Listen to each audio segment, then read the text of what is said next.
날 누르는 내 안에 깊은 절망, 아무 희망도 어떤 기대도 내게 없는데 사람들의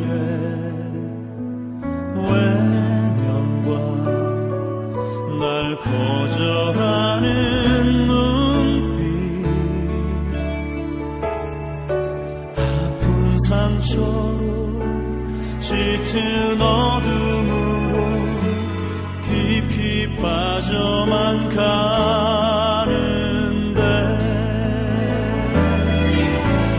어디선가 내게 주님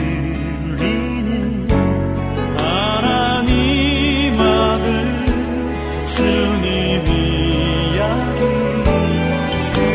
그분이라면 그의 옷자락이라도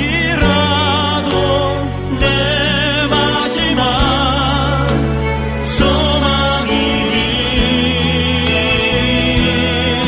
주님을 만났네.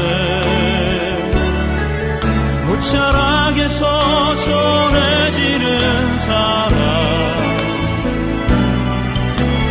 내게 임한 주님의 능력, 날 누르는 아픔의 근원을 고치셨네. 날 바라보시네. 나의 연약한 주님은 아시네. 깊은 절망에서 날 자유케 하신 사랑, 나 찬양해.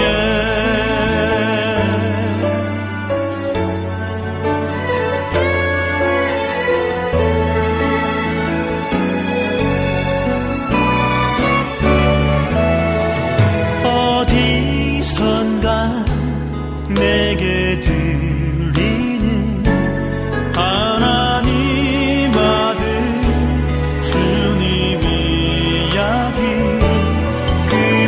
그분이라면 그의 옷자락이라도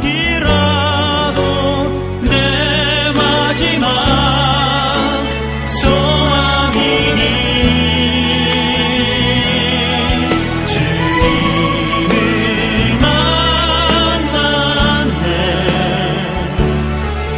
옷자락에서 전해지는 사랑, 내게 임한 주님의 능력, 날 누르는 아픔의 근원을 고치셨네. 날 바라보시네. 나의 연약한 주님은 아시네. 깊은 절망에서 날 자유케 하신 사랑, 나 찬양해.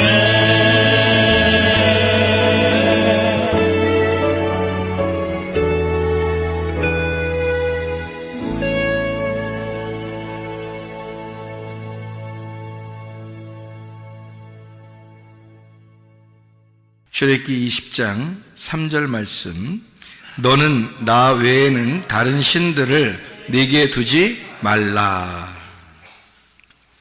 다른 신들을 네게 두지 마라. 이 십계명에 대한 이야기입니다. 출애굽기 20장에 있는 게 십계명에 대한 이야기인데, 여기 3절에 보면 나 외에 다른 신들을 두지 마라. 이제 내 앞에 다른 신들을 두지 마라. 이제 그런 말이고, 내 앞에 다른 신들을 두지 마라는 말은 다른 말로 말하면 어떤 의미가 되겠어요? 하나님은 유일하신 하나님이니까 하나님만 섬겨야 된다, 그런 말이겠죠, 그죠? 하나님만 섬겨야 된다. 여기서 보면 십계명의 특징이 8개가 뭐뭐 하지 마라 이렇게 돼 있고 2개가 뭐뭐 하라 이렇게 돼 있어요. 그러니까 출애굽기 20장의 1절 2절에 보면 하나님이 모든 말씀으로 말씀하여 이르시되 나는 너를 애굽 땅 종되었던 집에서 인도하여 낸 내 하나님 여호와라 이랬거든요. 그러니까 종에서 우리를 자유케 하려고 우리를 불러냈다는 거예요. 그러니까 여기 이제 이스라엘 백성들을 마찬가지죠. 그러니까 우리들도 마찬가지예요. 종되었던 우리 애굽에서 우리를 불러냈다. 그래서 뭘 해주겠다는 거예요? 종인데 우리를 불러낸 거니까 자유하게 해주겠다는 거 아닙니까? 그죠?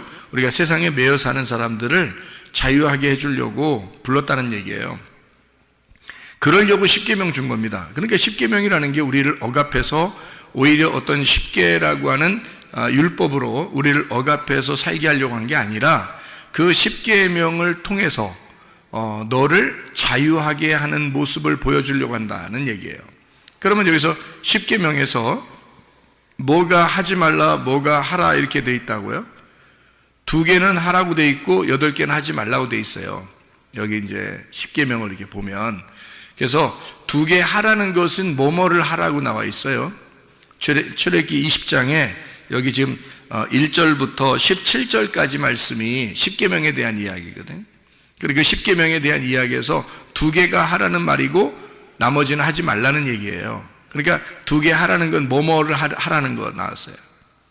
뭘 하라 이렇게. 안식일을 지켜라, 그게 하나 나왔어요. 안식일 지켜라. 그게 4번째 계명이에요. 그리고 또 하나 뭐 하라는 게 있어요. 부모를 공경하라 이렇게 돼 있어요. 그러니까 안식일을 지켜라, 부모를 공경하라, 이 2개는 하라고 돼 있고 나머지는 하지 말라 이렇게 돼 있어요. 이 성경에 지금 십계명을 보면은. 그러니까 자, 2가지 하라는 거가, 그러니까 좀 중점적으로 생각해 보면 2가지 하라는 게 좀 더 중요한 거라는 얘기죠, 그죠? 그러니까 다른 것들도 중요하지만 이 2가지가 하라 그랬으니까 하나님 입장에서는 이 2가지를 위하여 하나님이 이스라엘 백성들을 광야로 이끌어냈다. 애굽에서 종되었던 우리들을 풀어서 자유하게 풀어서 데리고 나온 이유는 2가지를 해야 하기 때문이다, 이렇게 볼 수가 있죠. 그러면 2가지를 한다는 게 뭐라고요? 안식일을 지켜 거룩하게 돼야 된다는 말이고, 또 하나는 부모를 공경해야 된다. 이제 그런 2가지를 해야 된다라고 되어 있는 거예요. 나머지는 다 하지 말라는 얘기거든요. 그러면 나머지 하지 말라 그러면, 자, 생각해 보세요. 우리한테 야, 너 이거 하지 마. 너 이거 하지 마. 그러면은 좀 부정적인 얘기예요, 긍정적인 얘기예요? 부정적인 얘기죠. 야, 이거 하지 마. 안 돼. 하지 마. 이렇게 하는 거는 좀 어린아이들한테 너희들 어린애니까 어른이 하는 말이 이거 해라 하면은 좀 우리를 좀 인정해 주는 거잖아요. 그죠? 이거 해라 그러면 좀 인정해 주는 건데, 하지 말라 그러면 어떻게 하는 거예요?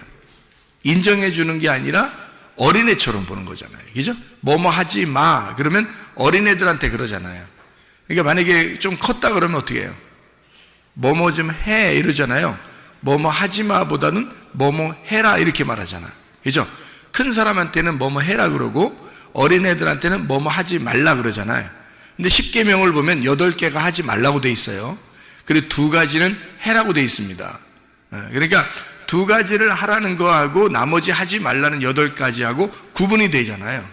그러니까 우리를 어떻게 보면 하나님은 긍정적인 면에서 2가지를 하도록 애굽이라는 종되었던 우리의 삶에서 우리를 건져서 자유하게 했다. 2가지의 삶을 살게 하려고 어떤 거예요? 안식일을 지켜 거룩하게 돼야 된다. 또 하나는 부모를 공경해야 된다. 이런 의미죠. 이거 하라 그 말이에요. 나머지들은 하지 마야 돼. 너희들이 애굽에서 삶을 살았던 그 삶이 형편없어. 너희들 완전 순 애기야. 너희들 믿음이라고 하는 건 뭐 전혀 없는 상태에서 종교적인 생활을 하던 사람들이야. 그러니까 너가 그렇게 생활하는 것을 하지 마라. 그러니까 너 그렇게 하는 것은 진짜 믿음이 아니야. 그렇게 하지 마라고 하는 것이 8개가 나오는 게 십계명이라는 거예요. 출애굽기 20장에 지금 나오는 그런 이야기들이에요. 그래서 제가 여러분에게 이것을 하지 말라 그러면 계명이 되는 거고요. 여러분, 하나님이 하지 말라 그럴 때는 어린아이 취급해가지고 하지 말라는 건 계명이 되는 거고, 만약에 이걸 갖다가 바꾸어서 이렇게 해 그러면 좀 어른 취급해 주는 거죠. 우리를 좀 인정해 주는 거잖아요. 그죠? 그러면 인정해주고 어른 취급되면은 뭐가 되는 거냐면 이런 거예요. 여러분, 성경을 잘 보면 어떤 현상이냐면, 자, 애기나 아들이면은 어떻게 부모가 다 해주죠. 애기나 아들이면 부모가 다 해준단 말이에요. 그러면 좀 크면은 어떻게 돼요? 장가도 가야 되고 시집도 가야 되잖아요. 그죠?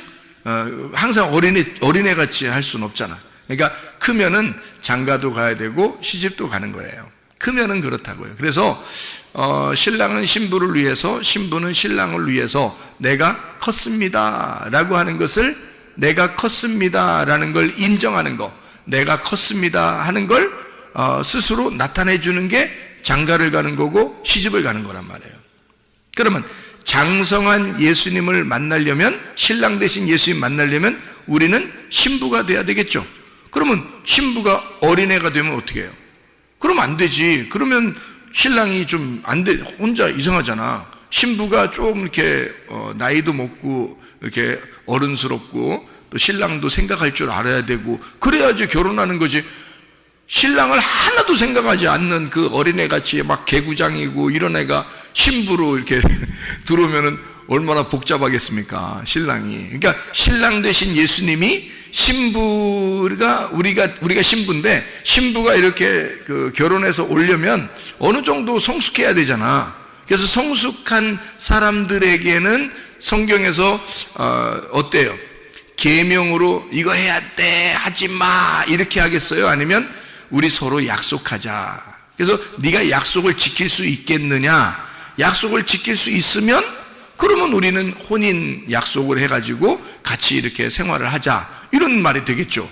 그런데 만약에 그런 약속을 지킬 만한 능력이 안 돼, 맨 어린아이야, 그러면은 이거는 우리가 어른들이 돌봐줘야 될 어린아이지 결혼을 해야 될 사람은 아니라는 거죠. 그렇죠? 그러니까 성경에는 분명히 우리가 예수님이 신랑이고 우리는 신부라고 그랬잖아요. 그러면 신부들은 반드시 성장을 했어야 되고 신랑하고 같은 위치에서 서로가 돕는 자가 돼야 된다는 거죠. 그러니까 신랑은 우리를 사랑하게 되고 우리도 예수님을 더 사랑할 수 있는 그런 사람이 되죠. 그러니까 우리는 예수님의 사랑만 받는 게 아니라 우리도 예수님을 사랑해야 되는 거예요. 그래서 그런 약속을 지키는 걸 결혼이라 그러는 거거든. 그럼 우리가 어린아이일 때는요, 어린아이일 때는 이거 하지 마, 이거 하지 마, 저거 하지 마 이렇게 우리한테 어른이 얘기한단 말이에요. 그 어른이 하나님이거든요. 하나님 아버지가 우리한테 이거 하지 마, 저거 하지 마, 이거 해, 저렇게 해, 이렇게 말할 수 있단 말이죠. 그거는 뭐라고 얘기하면 계명이라 그러는 거예요. 그죠?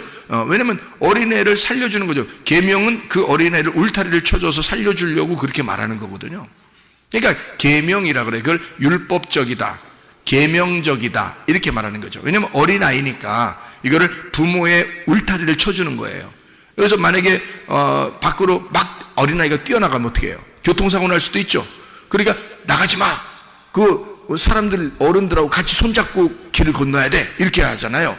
혼자 길을 막 건너면 안 돼, 이렇게 얘기해 주는 것은 어린아이이기 때문에 그래요. 근데 여러분이 뭐 중학교 올라가고 고등학교 올라가고 대학교 올라가고 또 장가도 가고 시집도 가고 아기도 낳고 다 했는데 여러분 보고 길 손잡고 건너야 돼, 혼자 건너면 큰일 나 이렇게 얘기하는 사람이 있어요, 없어요? 없죠. 왜냐면 컸으니까 그러는 거거든요. 그러니까 어린아이들한테는 너 혼자 막 가면 안 돼 이렇게 말하는 거죠. 그러니까 어린아이니까 그렇게 하는 거죠. 이건 뭐냐면 그거를 갖다가 뭐 괜찮아, 그냥 막 난 널 사랑하거든, 건너, 내 혼자, 우리 없을 때 건너라, 괜히 우리 보이면 복잡하니까 그냥 혼자 막 건너, 그래서 네 마음대로 건너, 죽든지 살든지 이렇게 해버리면요, 그 아이를 진짜 사랑하는 게 아니죠. 그거는 이 아이를 내팽개치는 거죠. 그래서 성경은 우리에게 십계명이라고 하는 건요, 우리를 계명으로 묶어 놓으려고 하는 것입니다. 그러니까 울타리를 치는 거예요. 너 내가 말하는 대로 해야 돼. 너 내가 말하는 대로 하지 말아야 돼. 이렇게 말하는 대로 하지 말라고 하면 있잖아요. 하지 말아야 돼. 너 말하는 대로 하라 그러잖아. 그럼 해야 돼. 이렇게 딱 계명으로 묶어지면 어린아이 취급하는 거예요. 그러니까 어린아이들에게는 그렇게 해야 되는 거죠. 왜? 애굽에서 갓 나왔잖아. 애굽에서 갓 나와서 지금 광야에서 계명을 줘야 되니까 이렇게 울타리를 쳐줘야 되는 거거든요. 그래서 살인하지 마라, 간음하지도 마라, 너 거짓 증거하지도 마라, 도둑질하지도 마라. 그러니까 여러분이 뭐 도둑놈도 아닌데 도둑질 맨날 하겠어? 그러면 우리한테 도둑질하지 마, 너 살인하지 마, 거짓말하지 마, 이렇게 하는 건 애들한테나 그러는 거지. 다 컸는데도 우리가 교회에 와서 이렇게 앉아 있는데 여러분 보고 도둑질하지 마세요, 옆에 물건 가만히 두세요, 뭐 거짓말 치지 마세요, 여러분 옆에 사람한테 이렇게 말 안 한단 말이에요. 다 컸기 때문에 다 자유하다는 거죠. 그죠? 이럴 때는 계명으로 놓는 게 아니라 언약으로 서로 약속을 하는 거죠. 그래서 약속을 해서 이걸 어떻게 우리가 약속에서 하나님을 사랑하는 방법을 어떻게 사랑할 것인가 라고 그렇게 생활하는 것을 이걸 계명이 아니라 언약이다 이렇게 얘기해요. 그래서 결혼 서약이다. 그래서 하나님을 내가 사랑합니다 하는 표현을 내가 하겠습니다. 이게 언약이 되는 거죠. 그러니까 하나님은 우리를 사랑한다고 그랬고 우리도 하나님을 사랑하겠습니다 하는 언약의 약속이지, 계명은 어린아이들한테 두는 울타리라고요. 이해가 됩니까? 그 울타리라는 계명도 그것도 부모의 사랑이라는 거죠. 왜냐하면 부모가 그렇게 안 해놓으면 애들이 막 뛰어나갈 수 있으니까. 그러니까 그거를 이렇게 울타리를 쳐주는 거잖아요. 그게 십계명이라는 겁니다. 십계명은 우리에게 쳐준 울타리예요. 이 안에서 우리가 그 부모님의 그 슬하에서 부모님의 울타리 안에서 잘 자라나게 된다는 거죠. 그래서 여러분 성문 기도학교에 들어오면 성문 기도학교 이렇게 딱 들어오면 울타리가 있습니다. 보이지 않는 울타리가 딱 있어요. 성문 기도학교에. 그러면 그 울타리 안에서 이건 해, 요건 이렇게 하지 마, 이런 말이 있다고요. 그런 것들은 다 이제 울타리를 쳐주는 거예요. 그래서 그 안에서 잘 자라나도록 이렇게 만들어주는 거거든요. 교회에 들어오면 여러분 교회 안에서도 이렇게 하세요, 이렇게 하지 마세요 라고 말하는 어떤 울타리가 있다고요. 그러면 그 안에서 이렇게 자라날 수 있도록 특별히 믿음이 연약한 자들에게 더 그런 것들을 이제 가르쳐줘서 울타리를 쳐주는 거거든요. 그 다음에 이제 이 사람이 컸어요. 그러면 스스로 알아서 신랑 되신 예수님 사랑하게 돼 있고, 하나님 알아서 하나님을 사랑하게 돼 있고, 알아서 기도하고 알아서 예배드리고 그런단 말이죠.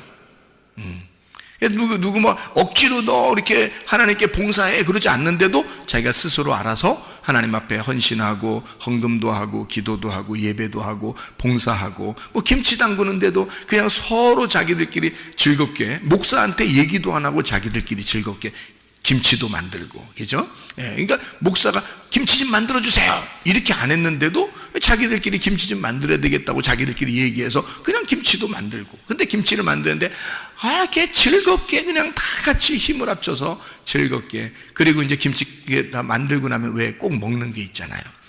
고기 이렇게 삶아서 김치랑 같이 이렇게 해서 다 이렇게 건강은 생각하지 않지만 어쨌든 그렇게 막 이렇게 먹고 맛있게 즐겁게 지내는 모습들을 이렇게 보게 됩니다. 그러니까 이건 어떻게 해요? 자발적으로 자유가 있는데 해도 되고 안 해도 되는데 자기들이 기쁨으로 이렇게 섬길 수 있게 되었다. 이것은 어린아이가 아니라 어느 정도 자라났다 이렇게 볼 수 있는 거죠. 조금 더 자라나게 되었다, 믿음이 성장했구나 이렇게 볼 수 있는 거죠. 우리 교회 같은 경우는 이렇게 교회적으로 이렇게 뭐 주일학교라든지 무슨 행사가 있다, 학생회 무슨 행사가 있다, 또는 뭐 목장에 무슨 행사가 있다, 뭐 이렇게 여전도에 무슨 행사가 있다 그러잖아요. 하나도 지원이 없습니다. 자발적으로 다 하거든요. 여기가 이렇게 하는데도 많지가 않아요. 이렇게 하는데도 많지가 않아요. 그러니까 이것은 뭐냐면 스스로 이거를 배워야 된다는 거예요. 이것은 교회적으로 다 이것을 지원하기 시작하면요, 교회가 할 일을 못합니다. 교회가 할 일을 못하니까 이 모든 것들이 다 한쪽으로 막 치우치게 돼, 어떤 사람에게 더 많이 가고 어떤 사람에게 더 적게 가고 이렇게 해서 막 치우치게 되잖아요. 그러면 교회가 교회 전체적으로 해야 될 일들이 있는데 그것을 못하는 거예요. 그러면 이제 문제가 되거든요. 그래서 차라리 기쁨으로 할 수 있으면 하고 자기들끼리 안 하면 하지 마라 이거야. 그냥 예배만 드려도 되니까 우리는 예배 드리고 기도하고 말씀 듣고 하면 그게 예배니까 우리는 그것만 해도 되거든. 그러니까 그렇게 하자라고 서로 이제 암묵적으로, 그러니까 묵시적으로 약속이 서로 돼 있는 거죠. 우리도 모르게. 그러니까 이렇게 해서 자기들의 믿음이 성장하는 모습들을 자기가 성장한 만큼 스스로 주님의 일을 하기 시작한다는 거죠.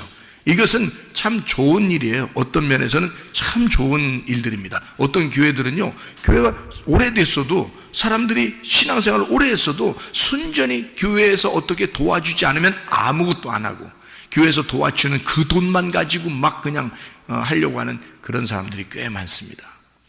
그거는 신앙생활의 성장이라고 보기 어렵죠. 이것은 어떤 면에서 교회에서 하라는 대로 그리고 교회의 어떤 규범에 따라서만 움직이는 거니까 자유가 없죠. 스스로 내가 알아서 주님을 사랑합니다 라는 표현이 별로 없다는 겁니다. 그거는 문제가 되는 거죠. 그래서 십계명도 마찬가지입니다. 출애굽기 20장에 나오는 이 십계명도 뭐 하지 마라, 뭐 해라 이렇게 율법적으로 나와 있는 것이라면 어린아이에게 대하는 것이고, 이것을 약속, 내가 하나님을 사랑합니다, 사랑하기 때문에 내가 여기에 있는 것들을 이렇게 하겠습니다 라고 서로 혼인 서약을 한다면 그건 성숙한 사람들의 약속이 되는 거죠. 하나님에 대한, 내가 하나님 사랑합니다, 내가 지금 신랑 되신 예수님을 사랑합니다, 내가 너무 사랑만 받았으니까 내가 주님을 사랑하겠습니다, 이제 이렇게 되는 거죠. 그러면 이제 신랑이 어떻겠어요? 야, 진짜 기분 좋겠죠, 그죠? 그렇게 이제 우리가 예수님을 믿어도 그렇게 믿어야 되는 거지. 막 율법적으로 막 신랑이 막 억압하고 또는 막 계명을 줘서 울타리를 딱 쳐놓고 순 고기만 있어서 나이가 막 먹어가는데도 계속 그렇게 그 안에만 갇혀 있으면 문제가 된다는 것입니다. 그래서 자, 하지 말라, 하라 이렇게 말하는 이런 딱딱한 말들은 다 계명으로 들리는 말씀들이고요. 이것을 하지 말라는 말이 더 많을수록 그게 8개나 됩니다. 하라는 말이 2개니까 하지 말라는 게 많을수록 어린아이들에게 얘기하는 것이다. 그렇죠? 그러면 이것을 우리가 자, 언약의 말씀으로 받고 좀 성숙한 그리스도의 신부로서 이 말씀을 보게 된다면 하라는 말씀이 더 많겠죠. 그죠? 하지 말라는 말씀보다 하라는 말이 더 많겠죠. 그래서 우리가 이 말씀들을 다시 한번 점검해보고 마치도록 하겠습니다. 출애굽기 20장의 1절부터 17절까지의 말씀에 애굽의 종에서 놓여서 너희가 해방을 받아라 라고, 그래서 이런 계명을 주노라 라고 얘기하는데요. 여기 보니까 첫 번째가 다른 신을 두지 마라 이랬습니다. 다른 신 두지 마라는 말은, 자, 마라라고 했으니까 다른 신 두지 마라 그랬으니까 요거를 갖다가 뭐 해라 이런 말로 바꾼다고 그랬죠. 바꾸면 어떻게 되는 거냐면 유일하신 하나님만 섬겨라. 그러니까 남편이신 예수님만 사랑해라. 하나님만 바라보거라 이 말이죠. 그죠? 하나님 똑같은 말인데 한쪽은 하지 말라는 얘기였고 하라는 말로 따지면 하나님만 생각하고 살아라. 신랑 되신 예수님만 사랑하거라. 너는 남편 된 예수님만 쳐다보고 살아라. 이렇게 되는 거죠. 그게 이제 이렇게 말씀하는 거 아니겠습니까? 두 번째로 우상을 만들지 마라. 우상 숭배하지 마라 라는 말이거든요. 우상 숭배하지 마라 그랬으니까 이 우상 숭배라는 건 어떻게 되는 거예요? 둘로 이렇게 나누어지는 거거든요. 우상을 섬긴다는 것은 벌써 하나님을 믿어야 되는데 우상을, 형상을 믿는다는 것은 이게 껍데기거든요. 이게 형상, 우상이거든요. 그러니까 요거를 믿는다는 말은 하나님 실제보다는 가짜를 믿는다는 거니까 실제와 가짜를 나누는 거거든요. 그래서 너희가 둘로 나누지 마라, 그런 말이거든요. 이 말이 다시 말하면 네가 신이 되지 마라 이 말이거든요. 자, 무슨 말이냐면요, 자, 하나님이 우리 속에 하나님의 영으로 함께 하시죠. 근데 그 모습의 형상, 항아리는 누구예요? 나죠. 내가 항아리란 말이에요. 근데 속에 이게 하나님의 영이 없으면 어떻게 돼요? 이거는 형상이 돼버리는 거예요. 그냥 자기가 어떤 형상이 돼버려요. 그거를 성경에서 뭐라면 우상이라 그래요. 그러니까 하나님의 영이 있지 않은 사람처럼 되는, 그러니까 겉의 모습이 자기가 스스로 하나님의 형상으로 자기가 하나님처럼 살려고 하는 거 있잖아요. 그게 선악과 먹고서 자기가 하나님 되려고 한 거잖아요. 그죠? 하와가 하나님처럼 되려고 했던 게 그게 왜 그러냐면 그런 모습 때문에 그런 거거든요. 하나님의 형상을 회복하려고 하는 건데 그 형상이 속에 있는 하나님의 형상을 회복해야 되는데 겉에 있는 하나님의 형상을 회복해서 자기가 하나님처럼 사는데 겉의 모습만 그렇게 한다는 거죠. 속에 있는 내용이 아니고, 그러면 그걸 뭐라 그러냐면 우상이라 그렇게 말하는 거란 말이에요. 겉에 표현되는, 그러니까 겉에 모습으로 보이는 형상이라는 겁니다. 그게 우상. 그런 우상을 만들지 마라. 자, 쉽게 얘기하면 뭐라고요? 네가 신이 되지 마라, 그 말이에요. 네가 신이 되지 마라. 자, 형상이 살게 하지 마라. 네 겉의 모습이 살게 하지 마라. 네가 우상이니까 그 우상, 형상 네가 살게 하지 마라. 네가 살지 마라, 그 말이에요. 속에 있는 속사람이 진짜니까 그 속에 있는 예수님으로 살아라, 그 말이거든요. 자, 우상 숭배하지 말라는 걸 뭐뭐 해라라는 걸로 바꾸면 어떻게 된다고요? 네가 껍데기로 살지 마라는 말이니까 뭘로 살으란 얘기예요? 알맹이로 살아라, 그 말이잖아요. 그러니까 우상 숭배하지 마라, 그 말은 반대로 말하면 알맹이로 살아라, 그 말이잖아요. 속사람으로 살아라. 실제가 더 중요하다, 그 말을 하고 싶은 거잖아요. 그죠? 그러니까 우상으로 숭배하지 마라 라고 하는 것은 어린애한테 하는 얘기고, 우리 같이 이제 성숙하게 믿음이 성숙한 사람들에게 하고 싶은 하나님의 말씀 뭐라고요? 야, 알맹이로 살아. 실제로 살아. 속사람으로 살아. 너 껍데기로 살면 안 돼. 이런 거잖아요. 그렇죠? 이렇게 바꾸어서 우리를 믿음의 성숙한 사람이라고 보고 그렇게 한번 제가 바꾸어서 설명을 해보고 있다, 이 말입니다. 이름을 망령되이 부르지 마라 이렇게 말하는 것은 이것도 망령되이 부르는 게 있으니까 그렇게 하지 말라는 거 아닙니까? 그죠? 그러니까 이건 어린아이들에게 하지 마라 그런 말이잖아요. 그러면 반대로 얘기해서 이 말은 뭐예요? 어떤 말이에요? 이름을 망령되이 여기지 마, 그 말은 어떤 말을 하려고 하고 싶은 거예요? 하나님의 이름을 존중하라는 말이죠. 자, 남편을 존중해, 그런 말이잖아요. 이게, 자, 봐봐. 자, 여자가 있는데 여자 보고, 야, 남편 무시하지 마라. 그럼 이 사람이 어떻게 했다는 거, 평상시에 무시했다는 얘기거든, 그죠? 그러니까 무시했으니까, 야, 무시하지 마, 이 말이잖아, 그죠? 너 이름을 망령되 여기지 마, 이런 거잖아. 근데 이거는 원래 어떤 뜻이야? 그러니까 원래 둘이 이제 성숙해가지고 이 사람에게 좋은 말로 내가 해야 된다면 뭐라고 얘기하겠어? 이름을 존중해. 남편은 존중받아야 될 사람이거든. 그러니까 남편을 네가 존중할 만한 능력이 생겼으니 너는 그만큼 성숙했으니까 너는 남편을 존중해. 그런 말로 바꿀 수 있죠, 그죠? 자, 이름을 망령되 여기지 마, 그 말은 네가 망령되 여겼단 얘기야. 한마디로 말하면 이름을 무시했단 얘기야. 네가 그 정도로 살았다, 너는 믿음이 별로 없고 어린아이였다, 그 말이지. 근데 우리가 하나님 앞에 언약을 맺고 이 계명을 계명이 아니라 언약, 혼인의 서약으로 생각한다면, 아, 너는 남편을 사랑하고 존중해라, 그 말이잖아요. 그죠?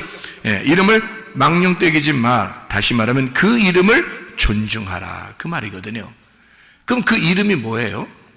사무엘하 6장 2절의 말씀에 보면 뭐라고 되어 있나요? 사무엘하 6장 2절 말씀 보면, 다윗이 일어나 자기와 함께 있는 모든 사람과 더불어 바알레유다로 가서 거기서 하나님의 궤를 메어 오려고 하니 그 궤는 그룹들 사이에 좌정하신 만군의 여호와의 이름으로 불리는 것이라. 자, 뭐가 여호와의 이름이라는 거죠? 법궤가 여호와의 이름이라. 그러니까 여호와의 이름을 망령되 여기지 마라는 말은 너 법궤 무시하지 마, 그 말이거든요. 그러면 그 말은 이름을 존중해야 돼. 그럼 다른 말로 뭐래요? 법궤를 존중해야 돼, 그 말이잖아요. 법궤를 존중해. 다시 말하면 법궤라는 그 말씀을 네가 존중해야 되는 거야 라는 말이죠, 그죠? 그러니까 나사렛 예수가 그 법궤로서 이 땅에 오셨죠. 그러니까 우리는 누구의 이름으로 구원받아요? 나사렛 예수의 이름으로 구원받아요. 그럼 그 이름이 뭔데요? 법궤, 만군의 여호와의 이름이라는 법궤. 그 말씀이신 나사렛 예수의 이름, 그것을 존중해라, 그 말이거든요. 나사렛 예수의 이름을 존중해라. 그거 무시하지 마.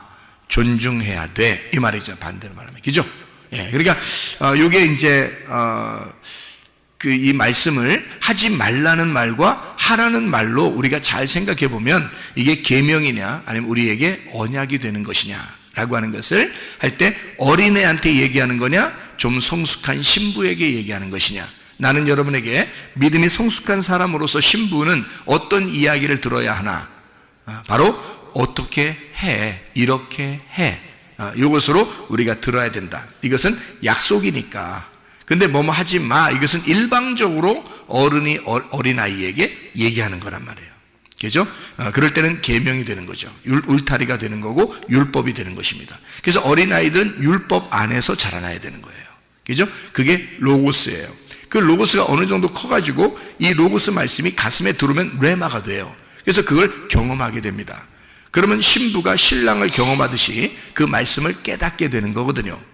그러면 이제 진짜 구원이 뭔지 알게 되고 자기의 인생 왜 태어났으며 내가 왜 살고 있고 어디로 가는지를 정확하게 알게 되는 것이다. 그 말입니다.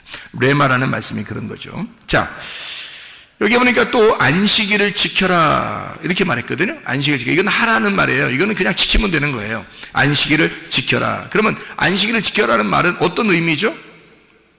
안식일이라는 말은 뭐예요? 안식일이 왜 생겼어요? 창세기 1장, 2장에 보면 하나님이 창조를 다 마치고 안식일이 되었다. 이 안식일이라는 뭐예요? 7째 날이고요. 그러니까 안식이라는 게 뭐예요? 그러니까 쉰다는 말이죠. 그죠? 그러니까 안식일을 지켜라. 그래서 거룩하게 해라. 그 말은 어떤 말이에요? 그러니까 쉬어라 그 말이죠. 쉬어라. 그러면 육체적으로 쉬라는 말이에요. 영혼의 쉼이 있어야 된다는 얘기예요. 영혼의 쉼이 있어야 된다 그 말이에요. 영혼의 쉬는 것은 어떻게 할 때 쉬는 거죠? 예, 말씀을 들을 때 쉬는 겁니다. 그러니까 안식일의 진정한 쉼은 말씀을 들을 때 쉬는 거예요. 그래서 안식일을 지켜라라는 말은 하나님이 안식이라는 얘기예요. 하나님이 안식이라. 그래서 그 안식을 인정해라. 다시 말하면 쉼을 주시는 하나님을 네가 인정해야 된다. 그 쉼이라고 하는 것은 숨과 같아요. 쉼이라는 것은요, 숨을 쉬어야 쉬는 거잖아요. 그래서 숨 쉬는 것과 같아요. 그래서 숨이라는 호흡과 같습니다. 그 말은 하나님이 안식이다, 하나님이 숨이다, 하나님이 생명이다, 하나님이 호흡이라는 말입니다. 그러면 너가 하나님으로 숨을 쉬는 것이 안식일을 지켜서 거룩하게 되는 것이다 그 말이죠. 그럼 그게 결국 뭐예요? 말씀이죠. 하나님이 말씀이니까 그 말씀으로 내가 숨을 쉬는 날이 안식일이라는 거예요. 그러니까 안식일을 기억하여 거룩하게 지키라는 말은 하나님의 숨을, 하나님의 쉼을 쉬어라 하는 얘기고요. 하나님이 숨을 쉬어주는 분이니까 하나님의 숨을 쉬어라. 하나님은 우리에게 안식, 쉼을, 호흡을, 생명을 주시는 분이다 그 말이잖아요. 안식일을 쉬지 말고 기도하라 그런 말 있죠. 기도는 뭐예요? 호흡과 같은 거예요. 하나님하고 교통하는 거거든요. 그러니까 쉬지 말고 기도해야 돼. 그러면 우리가 눈 감고 돌아다녀야 되는 거, 이렇게 눈 감고 계속 기도하면서 돌아다니고 막 중얼중얼하면서 이렇게 돌아다니고. 우리 어떤 사람이 이렇게 제가 그 길거리 지나다니다 보면 혼자 중얼중얼하면서 이게 다니는 사람도 있거든요. 귀에 뭐 꽂지도 않았는데요. 귀에 뭐 꽂고서 전화하는 것도 아닌데 이상하게 혼자 뭐 그냥 지나가면서 혼자 뭐라고 하면서 가는 사람 꽤 있더라고요. 꽤 있어. 진짜 제가 그런 사람에게 보면은 어때요? 가까이 가고 싶어요? 좀 떨어져 가고 싶어요? 좀 떨어져 가고 싶죠. 그죠? 혼자 괜히 뭐라고 하면서 혼자 다녀요. 그래서 진짜 저 사람 전화하는 건지 뭐 이래서 이렇게 핸드폰도 이렇게 멀리 떨어뜨려 놓고 왜 이렇게 귀에만 꽂아 놓고 이렇게 다니는 그런 사람들도 있잖아요. 그래서 혹시 그런 건가 해서 귀도 이렇게 보고 그랬어요. 귀 양쪽도 이렇게 보고 그랬는데요. 없어요. 띄운 것도 없고요. 핸드폰 들은 것도 없고요. 예, 혼자 그냥 말하면서 다녀요. 그러면 이제 옆에 가기가 꺼려지는 거죠. 예, 그럼 괜히 같이 지나다니면 곤란할 일이 당할지 모르니까 그런 사람들은 혼자 막 얘기한단 말이에요. 그건 기도예요. 혼자 중얼중얼하는 뭐 접신하는 거예요 지금. 이건 기도가 아니라고요. 기도는 하나님하고 영적으로 교통하는 거란 말이에요. 그러니까 이건 쉬지 말고 기도하라는 말은 영적으로 하나님하고 같이 있어라는 얘기니까 그게 쉼이라는 겁니다. 그게 안식이에요. 기도하는 시간이 여러분 쉬는 시간입니다. 여러분 공부하다가도 쉬는 시간이에요. 종땡 치면은 좋아하잖아요. 공부하다가 쉬는 시간입니다. 종땡 치면 기분 나빠. 왜 쉬는 시간 주는 거야? 나는 무조건 공부만 하고 싶은데. 그러면서 그냥 그렇게 책상에만 앉아서 공부만 하고 또 몇 시간이고 공부하다가 쉬는 시간 땡 했는데도 자기는 쉬지도 않고 무조건 공부만 하고 그런 사람이 있어요? 그것도 이상한 사람이죠, 그죠? 예, 땡, 저 쉬는 시간이에요. 그러면 다 좋아하죠. 쉬는 시간이다 그러면 다 좋아합니다. 어쨌든 뭐 그 시간에 뭐 책을 보든 뭐 쉬고 화장실 갔다 오든 쉼을 갖다 하여튼 어쨌든 쉬는 건 좋다는 얘기거든요. 쉼이 있어야 되는 거예요. 그러니까 쉼은 좋은 거거든요. 자, 그러면 쉬지 말고 기도해. 그러면 기도라는 건 그게 쉬지 말고 해야 될 만한 쉼이라는 거거든요. 그러면 기도하는 건 기뻐야 돼, 슬퍼야 돼? 야, 기도해. 그 말은 야, 쉬는 시간이야. 그 말이잖아요. 예? 기도해. 그 말은 야, 쉬는 시간이야. 그 말이야. 근데 슬퍼. 나 기도하기 싫어. 쉬기 싫어. 이런 말 되잖아요. 그러니까 쉬지 말고 기도하면 끊임없이 계속해서 쉬어라 그 말이에요. 기도하라. 하나님과 교통하면서 살아라. 그런 말이거든요. 쉬지 말고 기도하라. 쉬지 말고 그 말은 다른 말로 말하면 쉬지 말고 안식해라 그 말이죠. 쉬지 말고 숨 쉬어라. 쉬지 말고 생명으로 살아라 그 말이잖아요. 그러니까 안식일을 지켜 거룩하게 지켜라라고 하는 것은요, 이것은 쉬어라는 얘기고 기도하라는 얘기고요. 늘 하나님 안에서 너가 기쁨으로 살았으면 좋겠다 그 말입니다. 그렇죠? 자, 그 다음에 부모를 공경하라. 이것도 하라입니다. 하라, 부모를 공경하라. 이 말은 뭐예요? 부모가 뭐라고요? 성전에 있는 말씀이다 이랬죠. 성전에 있는 말씀이 부모거든요. 그게 하나님 말씀이 부모이기 때문입니다. 그러면 부모를 공경하라는 말은 뭐예요? 말씀을 공경하라는 얘기가 되겠죠. 그죠? 부모가 성전에 있는 말씀이니까 그 말씀이 전달될 때 여러분은 그 말씀이 상당히 존중받아야 될, 그 공경해야 될 그런 영광을 돌려야 될 그런 말씀이란 말이에요. 그러니까 그 말씀을 존중해야 된다. 왜? 하나님의 말씀이 부모니까. 성전의 말씀이 부모니까. 그래서 성전의 말씀을 공경해라. 그 말은 부모의 그 섬김을 인정하라라는 말입니다. 다시 말하면요, 그죠? 무슨 말이냐면, 자, 여러분 왔는데 말씀이 들려요, 안 들려요? 들리죠? 말씀이 들린다고요. 그 말씀이 들린다는 얘기는 여러분이 섬긴다는 얘기예요? 하나님이 말씀을 준다는 얘기예요? 하나님이 말씀을 준다는 얘기야. 자, 부모를 공경해라 라는 말은, 자, 잘 들어요. 부모를 공경하라는 말은 부모가 뭐라고요? 성전의 말씀이라고요. 그러면 부모를 공경하라는 말은 다시 말하면 뭐라고요? 성전에서 흘러나오는 말씀을 존중하라, 인정하라는 말이겠죠? 그죠? 자, 그러면 부모가 누구예요? 성전에서 흘러나오는 말씀이라고 그랬죠? 그러면 성전에서 흘러나오는 말씀이 어떻게 한다는 거? 우리를 섬기고 있다는 얘기야. 자, 자녀가 부모를 섬겨요? 부모가 자녀를 섬겨요? 부모가 자녀를 섬기는 거란 말이에요. 이해가 돼요? 예, 자녀는 어린아이니까 부모가 자녀를 섬기는 거라고요.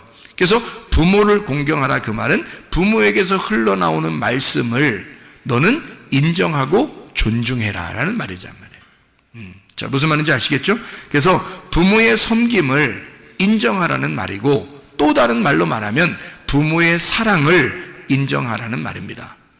하나님의 말씀이 우리에게 늘 사랑하고 있음을 인정하라는 말이에요. 하나님의 말씀이 우리를 사랑하고 있지 않느냐, 그 사랑을 네가 인정해라 그 말이거든요. 여러분, 우리가 이 10계명이라고 하는 것은요, 하나님의 그 놀라운 말씀으로 우리에게 계명으로 우리에게 주셨지만, 이 계명으로 주신 이 말씀이 곧 어떻게 보면 이것은 하나님과 나와의 언약이고 사랑의 약속이라는 거죠. 억지로 이렇게 살아라 라는 말이 아니라 네가 이렇게 하면 더 행복하고 사랑을 느낄 거야 라는 그런 말씀이라는 얘기죠. 하나님 우리에게 어떤 억압적인 것을 하려고 했던 것이 아니라 어른이 되고 커보면 이 하나님의 말씀은 우리에게 어린아이 때는 다소 억압적인 것 같고 율법적인 것 같았는데 어느 날 우리가 성장하여 신랑 되신 예수님 만난 그 신부가 되니까 하나님의 말씀이 우리에게 다가오기를 우리가 서로 사랑하자. 우리가 서로 사랑하는 것이 마땅하다. 그래서 네가 나와 함께 언약을 맺고 사랑의 약속을 하자. 내가 너를 그만큼 사랑하고 섬기는데 너도 나를 그렇게 사랑할 수 있겠느냐. 그때 우리가 말하는 거죠. 주님, 내가 주님을 사랑합니다. 그렇게 고백하는 것이 바로 이 십계명이라 그 말입니다. 이것을 우리에게 계명으로 받지 말고 주님 안에서의 언약의 말씀으로 받아서 여러분이 이 10가지의 계명이 10가지의 사랑의 약속이 되어 이 주님과 동행하다가 주님 만나시기를 바랍니다. 여러분 기도하겠습니다. 하나님 앞에 기도할 때 우리 하나님, 나는 믿음에 성장한 사람인가? 나는 아직도 믿음에 있어서 어린아이인가? 아니면 율법적으로 내가 사는 사람인가? 아니면 내가 믿음으로 좀 성장하여 주님과 내가 동역하고 조력하는 돕는 배필이 되어 하나님과 내가 하나님 정말 사랑합니다. 내가 자발적으로 주님을 사랑합니다 하는 그런 성숙한 신부인가? 그리스도 안에서 하나님 나를 붙잡아 주셔서 주님과 동행하는 자 되게 해주십시오. 우리 한번 기도하겠습니다. 우리 하나님 아버지의 사랑과 은혜를 감사를 드립니다. 아버지 하나님, 우리에게 이 말씀하시는 그 계명이 우리의 계명으로 율법으로 끝나는 것이 아니라 언약의 말씀으로 사랑의 언약으로 우리에게 다가오게 하셔서 주님과 동행하는 사람 되게 도와주시옵소서. 우리 하나님 아버지는 늘 우리를 사랑하시며 늘 우리를 격려하시며 늘 우리에게 위로를 베푸시는 하나님이심을 우리가 믿습니다. 예수 그리스도로 인하여 모든 계명의 율법을 완성하신 주님, 사랑으로 완성하신 주님, 주 예수 그리스도 안에서 우리에게 건강 주시고 우리의 문제를 해결해 주시고 성령으로 기름 부시고 예수의 축복이 넘치게 도와주시옵소서. 주의 뜻대로 살다가 주님 만나기를 소원합니다. 비염은 떠나갈지어다, 아토피 떠나갈지어다, 위장병 떠나갈지어다, 어지럼증 사라질지어다, 두통은 사라질지어다, 류마티스 관절염 떠나갈지어다, 어깨 통증 사라질지어다, 허리 디스크, 목 디스크 떠나갈지어다, 심장병 사라질지어다, 각종 종양 암떠린 떠나갈지어다, 감기 몸살 온전해질지어다, 협착증 떠나갈지어다, 건선피부 온전해질지어다, 이명은 사라질지어다, 자가면역 질환 온전해질지어다, 식도염 떠나갈지어다, 유류결석 떠나갈지어다, 전립선 온전해질지어다, 우울증, 불면증, 공황장애 다 떠나갈지어다, 음란거짓, 도둑질, 미움, 욕심행원 다 떠나갈지어다. 그리스도 예수 안에서 진리를 찾게 하시고 그 진리 안에서 기쁨으로 주님 안에서 안식하며 살다가 주님 만나게 도와주시옵소서. 예수 그리스도 존귀하신 이름 받들어 기도 올려옵나이다.